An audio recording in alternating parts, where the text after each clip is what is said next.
আজকের ভিডিওটা আমি এখান থেকেই শুরু করছি। এখানে আমি মাংসের জন্য মশলা রেডি করেছি, আর এদিকে আলু, পেঁয়াজ, রসুন সব কিছু কেটে কুটে রেখে দিয়েছি। আর আজকের ভিডিওটা এখান থেকে শুরু করার কারণ হচ্ছে যে আমি আঁকা শেখাই কিছু বাচ্চাদের।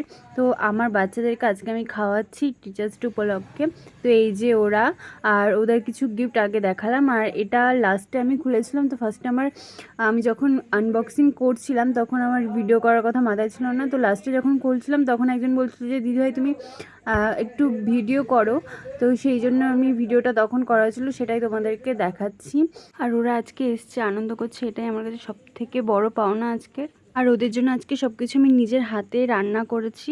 আর ওদের কথা মাথায় রেখে ঝাল আমি কমই দিয়েছি। আর মিষ্টি পোলাও করেছি এই জন্য প্রথমবার করেছি। তো বাসন্তী পোলাও ওটা ঠিক হয়নি, তবে মিষ্টি পোলাও হয়েছে ওদের জন্য। এই যে পোলাও আর মাংস রেডি, আর চাটনি আর পাঁপড়ও করেছিলাম ওদের জন্য।